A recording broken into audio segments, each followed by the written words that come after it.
Perfect. So I just want to thank everybody for coming. For those of you that don't know me, I think everybody does, but my name is Desiree Burgos. I am the president of the North Essex Chamber of Commerce. Today, we are very, very happy to have a workshop on financial planning basics led by Michael Daniels. Michael, the floor is yours. All right. Well, listen, thank you, Desiree. Thank you, Nina, for having me. Thank you to the North Essex Chamber of Commerce. So my name is Michael Daniels. I am a certified financial planner. Basically, what that means is I provide comprehensive financial advice to families as well as privately held businesses. At the end of this presentation, I'll put a slide up with my contact information.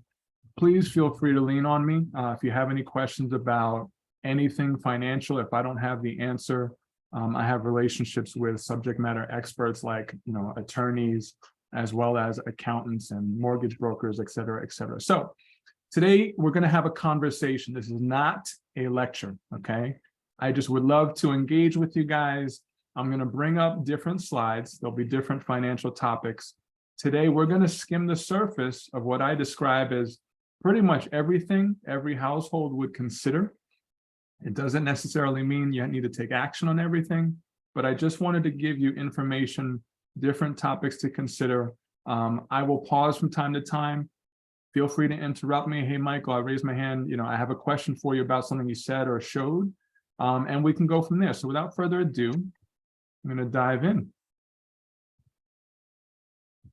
Okay, so topics we'll cover today, and I'll just bring all the topics at one time.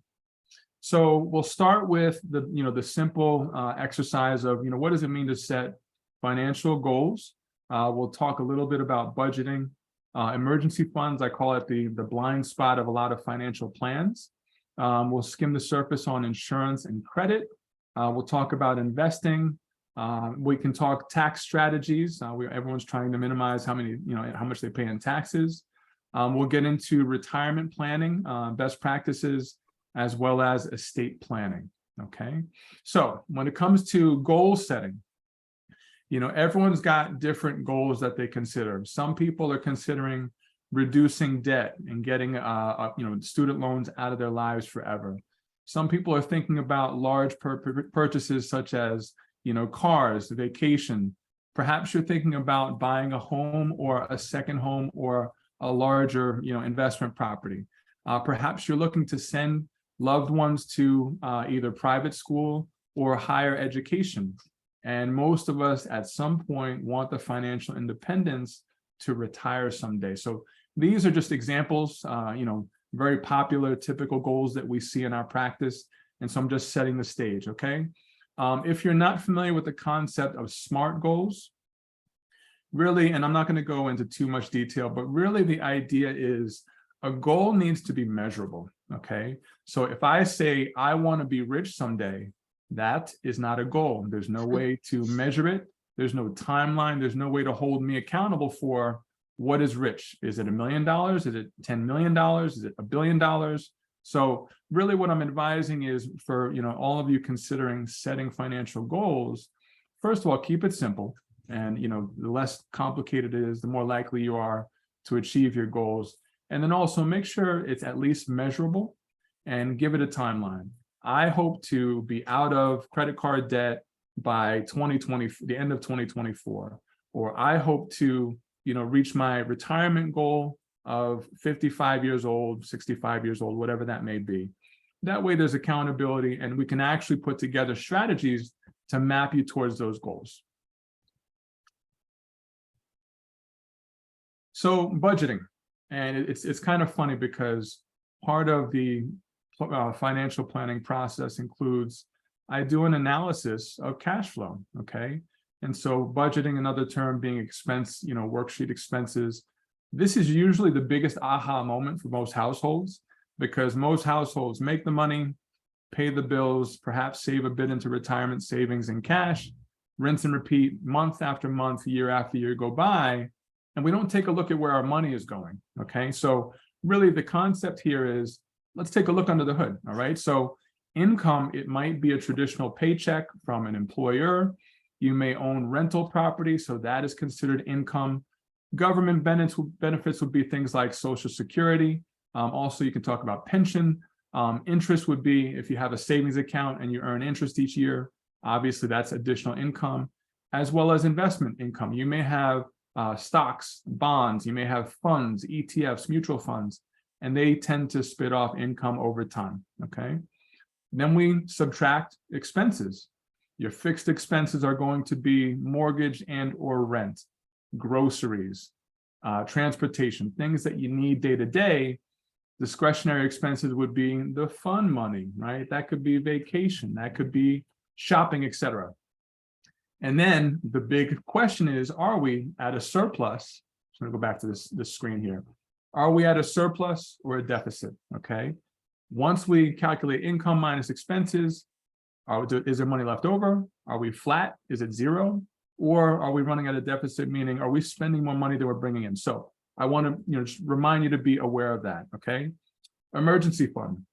I call this the blind spot of most financial plans. I work with people that make, close to $1 million a year. I work with people that make $40,000 a year, everything in between. Most people do not have a sufficient emergency fund. That means in case you were not able to work, right? So let's say I were, laid off from a job and I didn't have income, I should be able to pay my lifestyle for the next 3 to 6 months from savings. So one of the recommendations would be, please be sure that your family, if you're single, your household, you have at least 3 to 6 months of cash reserves, liquid savings, just in case, okay? I'm gonna take a detour from the slides. I wanna share this resource with you. I think it's a great website. It's called bankrate.com. And the reason why I typically go here is because, if I'm talking to a client about, hey, Mike, where do I put my cash savings, just while it's sitting there, okay?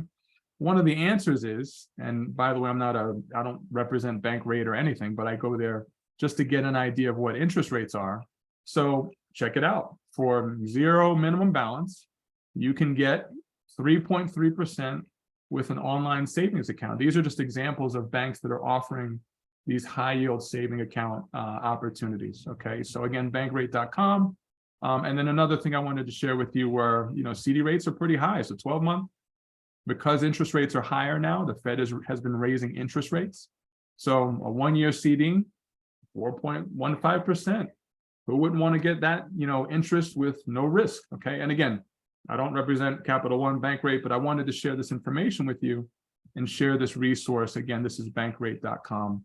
If you want to use calculators, they have all kinds of great tools that you can use on that website. All right, I'm going to pause for a moment. Any questions so far on anything I've shared, or anything that you'd like to learn more about on these subjects?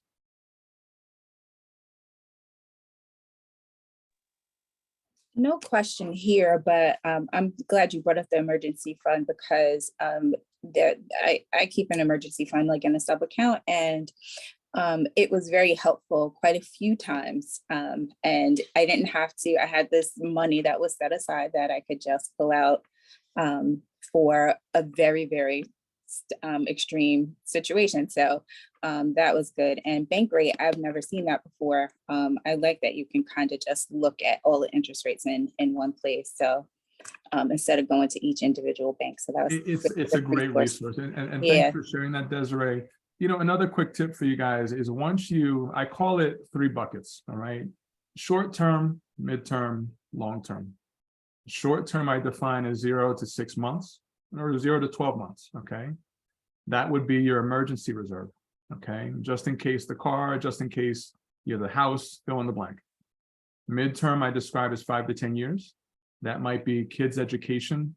That might be you want to buy a house or a second house, okay? And then we've got the long-term bucket, which is usually 10 plus, 15 plus years. That's usually the retirement bucket, all right? What I typically advise clients is you're going to use different solutions by the time horizon. So the short-term bucket, we might talk about high yield savings, CDs.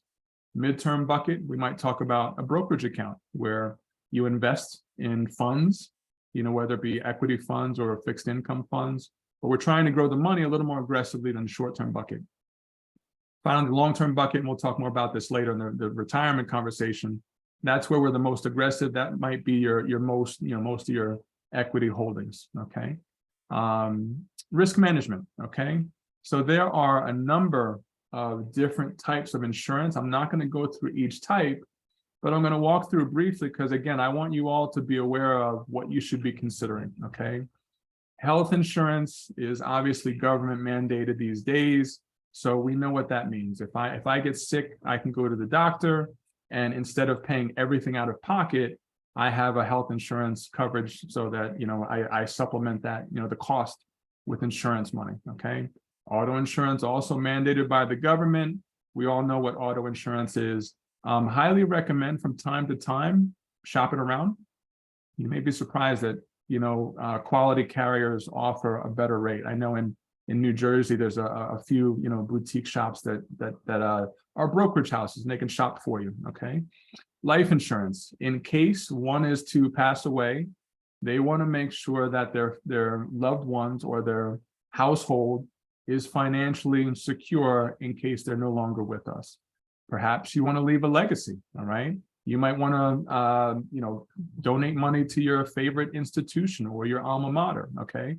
One other thing about life insurance, there are two main flavors of life insurance, one being term insurance. So just like auto insurance, while you pay the premium, you have the coverage. Okay. There's nothing other than insurance coverage. There's no cash value savings, it's just insurance, pure insurance, term insurance. The other flavor is permanent insurance. A lot of people know whole life insurance. That is one flavor, one type of permanent life insurance. There are other types such as variable, universal life, index life. There are different flavors of permanent. The difference between term and permanent is simply that permanent is guaranteed to last a certain time. It typically lasts the rest of your life. So me personally, I have a variable universal life insurance policy. And my goal for that is when I pass away, God willing, many years from now, there's going to be, a financial legacy left to my family. Okay.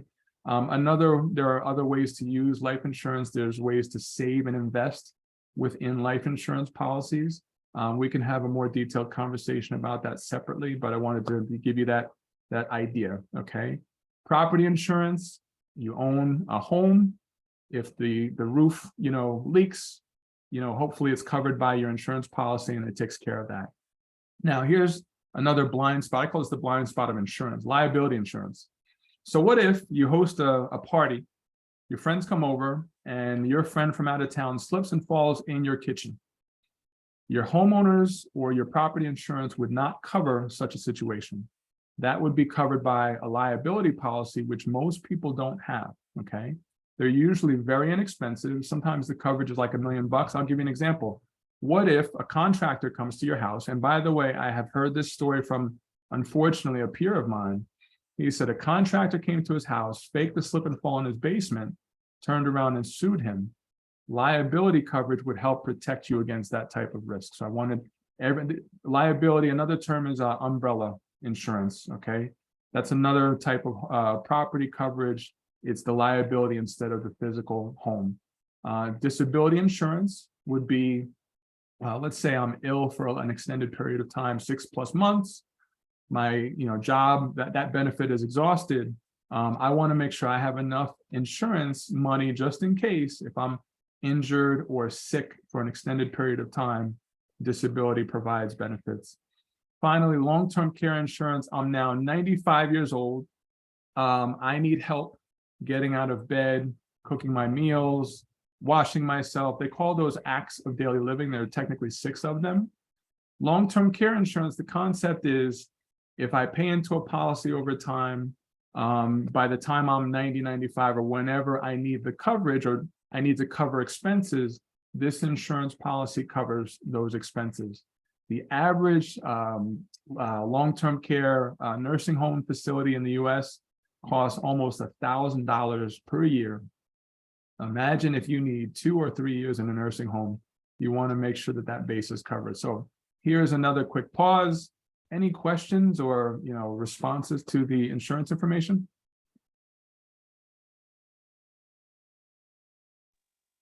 No question, but I do have a comment. That person who had a friend that came to their house and faked a fall.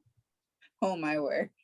Oh, absolutely. No, Faked it the fall. happens. I hate to say it. I have two stories because I have an elderly aunt and uncle, great aunt and uncle out on Long Island, and a Verizon employee came to fix something, and he faked the fall on their curb, and he turned around and sued them.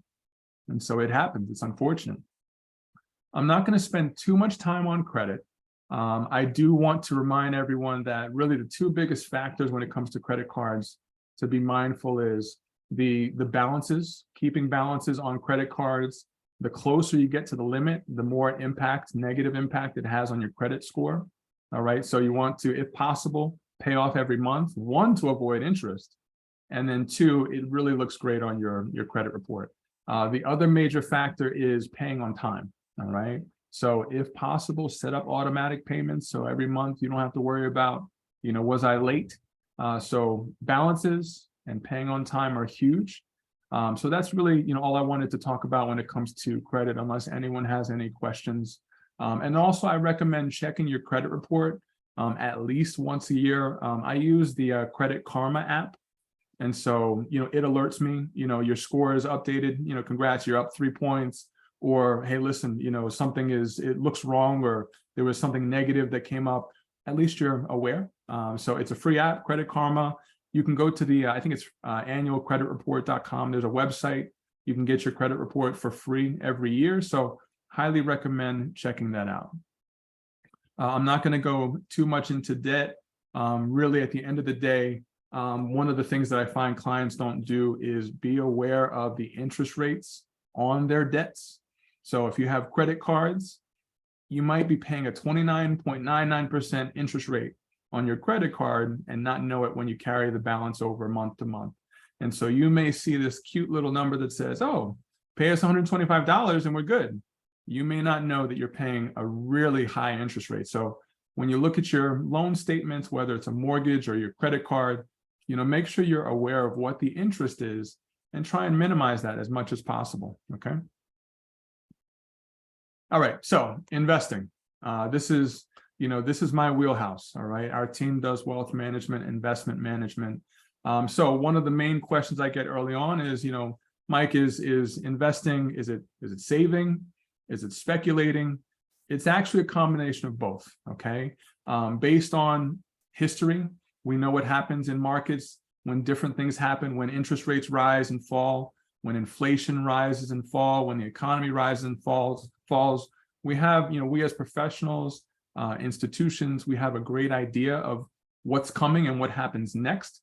And so that in that regard, it's speculating. However, my question for you is, if inflation is 5% and the bank is giving 3% interest, you're losing money over time. So we need to invest in order to keep pace with inflation, if not try and do better than inflation, using that 5% as an example. All right. So investing, a carefully planned and prepared approach to managing money with the goals of accumulating the funds you need. The funds you may need may be for education. We'll talk about 529 plans and other options. The plan may be for retirement, financial independence, etc. All right, so risk tolerance. And I'm going to breeze through this kind of quickly. The whole concept of risk tolerance, if you approached me and said, Mike, I'm looking to save and invest for fill in the blank goal, my first question is going to be, what is your timeline? If your answer is, Mike, I need this money in 5 years, my response will be different than if I need this money in 15 years, all right? If we have more time, we can take more risk, all right? So when anybody asks, what's your risk tolerance, usually what they mean is, are you a conservative investor? Are you a moderate investor? Are you an aggressive investor?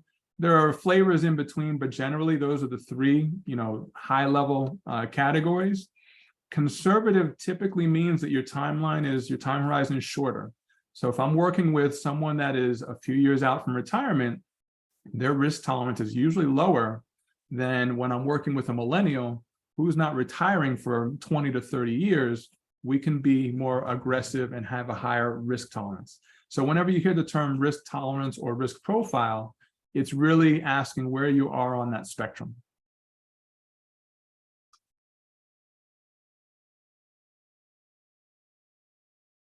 All right, everyone's favorite topic, taxes. All right, so there are different opportunities to save. So I'm just going to use retirement as an example. Let's say we are investing for retirement. We have a couple of options: pre-tax money, after-tax money. When we say pre-tax money, what we're referring to is in the year 2023, I will not pay taxes on this money that's going into my retirement account. So a simple example, and you'll see down here, 401k plan contribution. So let's say you work for a company and you can contribute to the retirement account. A traditional contribution would be pre-tax. So if I contribute $5,000 this year to my 401k, that is $5,000 of my income that does not get taxed this year. The money grows tax-free. However, when I take the money out in retirement after the age of 59 and a half, the money gets taxed at whatever my ordinary income tax rate is, not capital gains tax, ordinary income tax, okay? That's the concept of pre-tax. All right, tax deferred growth. The example we're using here is a 529 plan, all right? So the money is taxed when you receive it as income. It grows tax-free, like a 529 plan, as an example, that money grows tax-free. When you use it for a qualified reason, such as education, because it's an education type account, you do not pay taxes. So it's double tax advantaged, okay? Another example would be a health savings account, all right? HSAs, if you're working for an employer and you have the high deductible health plan, you can contribute to an HSA. And the great news about that is it's not taxable when you put the money in. So this year you wouldn't owe taxes. It grows tax-free. And then you also get a tax-free usage of that money in retirement as long as you use it for healthcare related qualified expenses. HSAs are triple tax-free. That is one of the most valuable types of savings accounts available. So as a heads up, you know, it's a great opportunity to save. Roth IRA is another opportunity. It's after-tax money, grows tax-free, and you can use it tax-free in retirement. Okay, I'm going to take a quick pause. Any questions about the information that I shared here?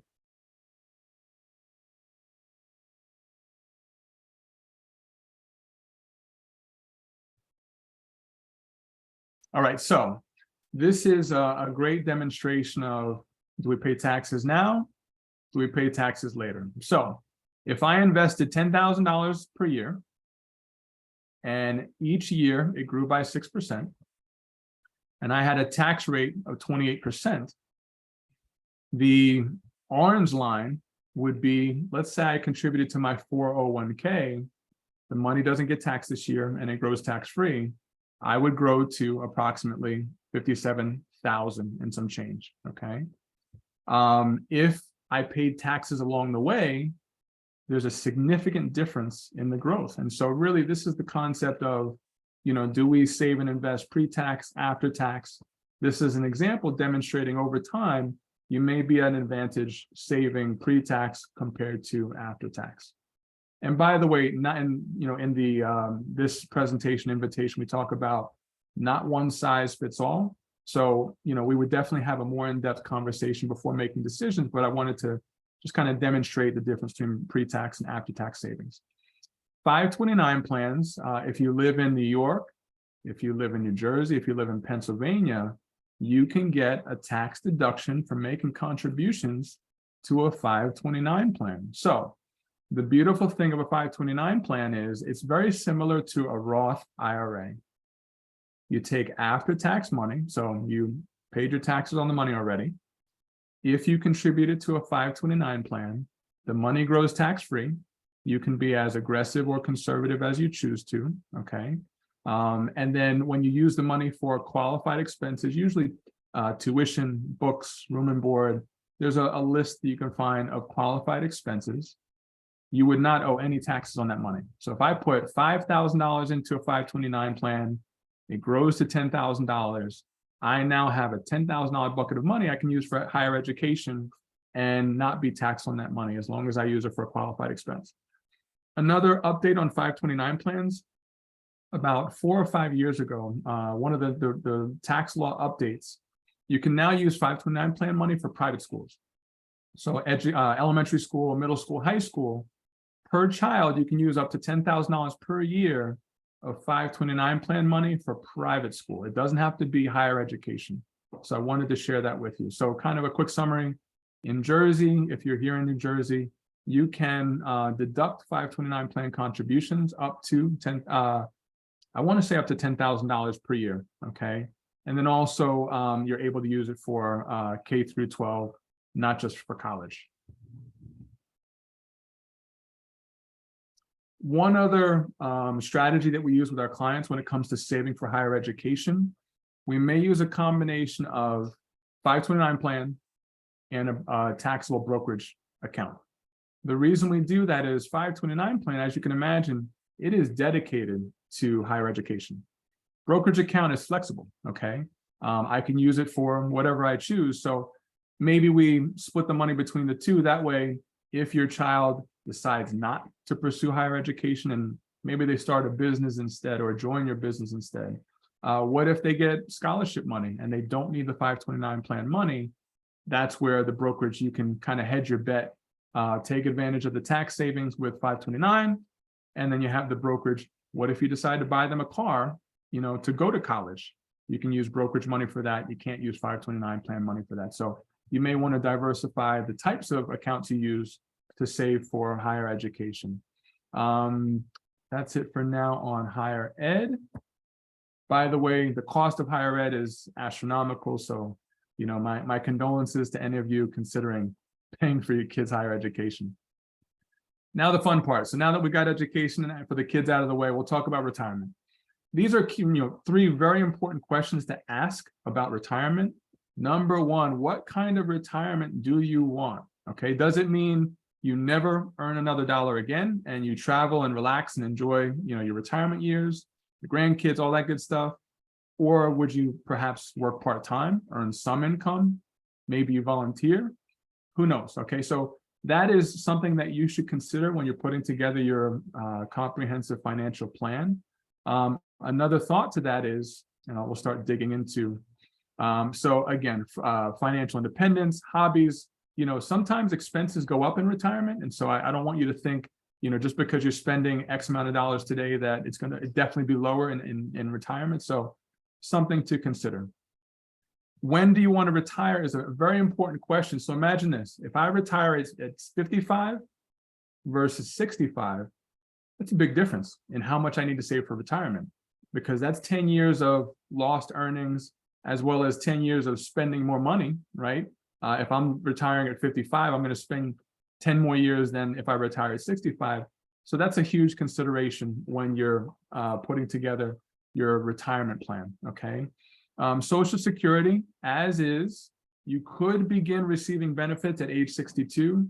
We typically suggest beginning at your full retirement age, which is somewhere between 66 and 67, to get your full benefit. Why take a reduced benefit if you can avoid that, okay? The oldest you can take Social Security is currently age 70.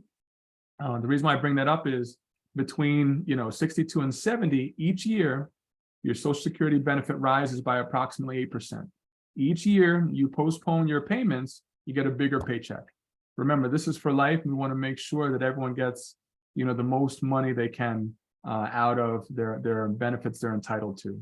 Medicare is basically government-sponsored healthcare. That begins at age 65. It's really, I see some excitement about, government benefits. It begins at age 65. It's really covering hospital and some doctor expenses, okay? And then the third question, how long will retirement last? For our financial plans, we give people a default life expectancy to age 95. Perhaps you make it to 95. We'd rather make sure that we have money left over rather than you're 90 years old with no money left and, perhaps years to live. So how long will your retirement last? And then again, very similar to the early example, I just want to demonstrate, how important it is to save sooner rather than later. So in this example, if we save $3,000 per year and it grows by 6%, we start at age 20, that money grows to a little less than 700,000. We start at age 35, which doesn't sound like a big difference, 20 to 35. The savings are a significant difference. Now, instead of almost 700,000, we grow to $250,000. We start at age 45. Look how significant the difference is. So one of my conversations with clients is not only advising them on saving and investing for the future, but also teaching their younger generations, their kids. I do a lot of these presentations to young adult children just to give them the basics of financial planning. But how powerful is it? The sooner you start saving, the more likely you are to have significant assets later on. All right, so retirement, you can save with your job.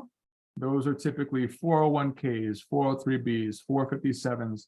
There are different flavors depending on the type of organization you work for-profit, nonprofit, government, etc. And then there's also IRAs, individual retirement accounts. There are traditional, which are pre-tax. There are the Roth IRAs, which are after tax. And we can have more in-depth conversation if you have questions about that, but those are just a kind of high level of retirement, the types of retirement accounts. This last bullet point, just making sure everyone's aware, if you take money out of these accounts before the age of 59 and a half, there is likely a 10% penalty. So not only are you going to pay taxes if it applies, you'll also pay a 10% penalty for early withdrawal. Another quick caveat, Roth IRAs, just so you know, you can take principal out of Roth IRAs before retirement age. So for example, I'm in my 40s, I have a Roth IRA. Let's say I contributed over the years $100,000 into my Roth IRAs. I'm able to take that cash out without penalty or taxes at any time before age 59 and a half. I just can't touch the gains. All right. I don't have to put it back. As long as you report it to the IRS, you're in good standing. But I wanted to share with you, Roth IRAs can also be a great extension of your emergency reserve, because if you don't use it, you're investing for retirement. However, you can access principal before retirement. I'm going to take a quick pause. Any questions or thoughts before I go on? Mike, you mentioned how when you retire, people, or often when people retire, they think that their expenses are going to be lower. So one expense that people may not think of is Medicare is not free. It's based on your income. So you pay something based on your income, and you need to budget for that. So just saying, and then you have to figure out whether you want supplemental, which is extra. So thank you for that, Nina. That's a great point, because these expenses are real, right? And then also, while you're working, you're comfortable because you're like, oh, I'll just get another paycheck. However, when you retire, the paychecks end and you're living off of whatever you got, whatever is Social Security, if there's a pension, and then your savings. And so thank you for bringing that up, Nina. It's a very important point. And then also, long-term care. So sometimes people do the analysis and say, oh, I'm good. I got all the retirement income that I need, but they don't account for what if myself or my spouse, my partner, whoever my loved one is, needs care. That's another big expense. I unfortunately have a story of another great aunt out on Long Island who her husband passed away and she inherited, her house. Long story short, she needed long-term care, a facility, a full-time facility in her later years. She ran out of money.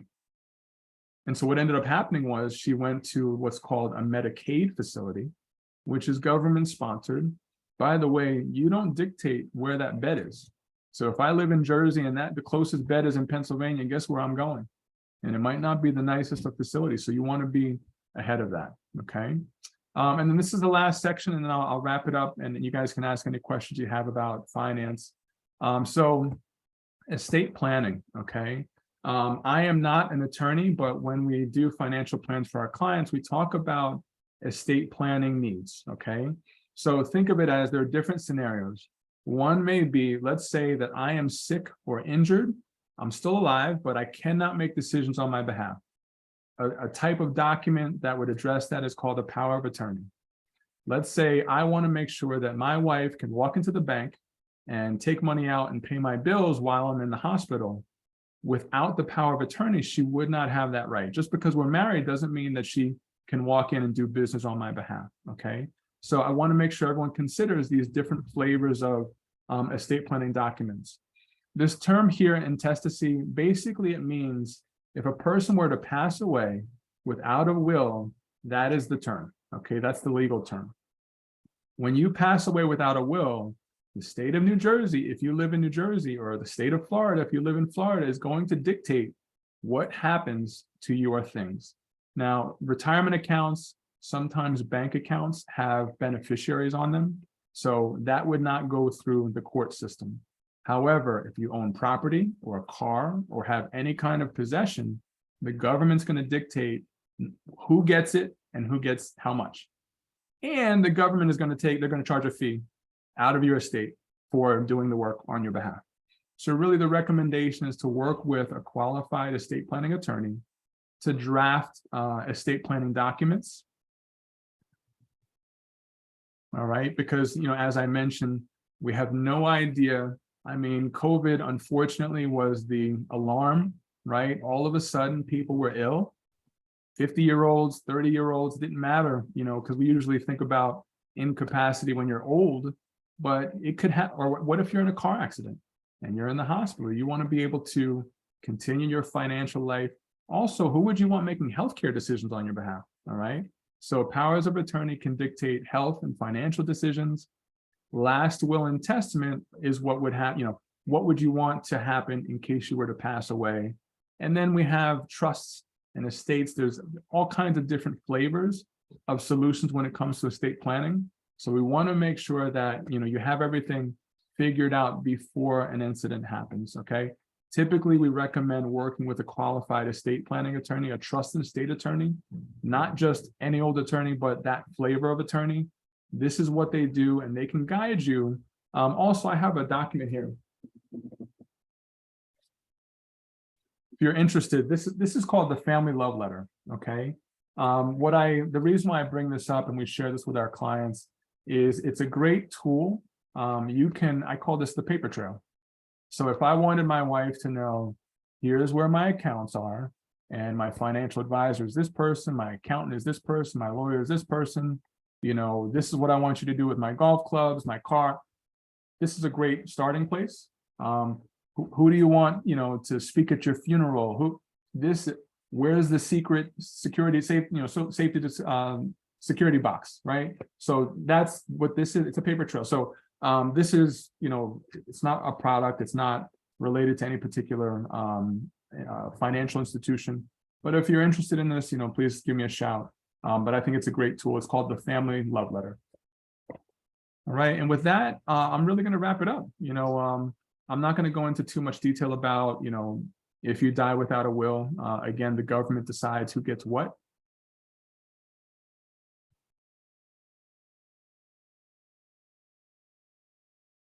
And that, my friends, is it for today. Again, what I tried to do was just skim the surface on all the different financial topics I think every household should consider. If you have any questions, please feel free to reach out to me. I would love to meet you. Again, my team, we're called Financial Focus Group. What we do is comprehensive financial planning.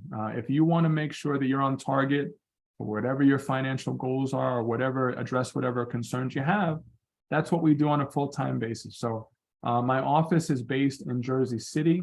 I also have an office in Parsippany.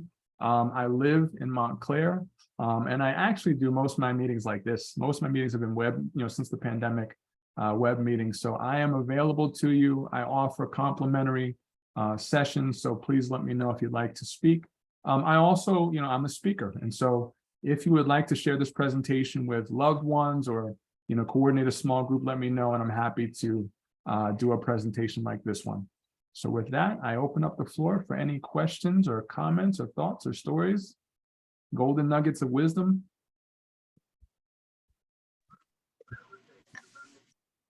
Thanks for that, Mike. You gave us a bunch of great nuggets. One of the things that you mentioned about retirement and, when you find yourself 90 years old, you want to make sure that you have enough money to live the rest of your life. That's something that, in my family, I think about often. Prayerfully, I will live that long or more, because a lot of my family members live beyond 100. And especially the women. And so, just considering that, I have family members that lived 105, 106, 107, so just thinking about that type of thing, because you just don't know, and you want to make sure that you have enough to sustain. So I'm glad you mentioned that. And another thing that you mentioned at the very end about, speaking to you, if you want to share, if we want to have a presentation like this or something else with some of our loved ones. I love that idea, because I have a group of friends, females, that we're talking about, all things finance, and, having big conversations about things like investing in life insurance and things like that, looking at where we are, just having discussions about where we are.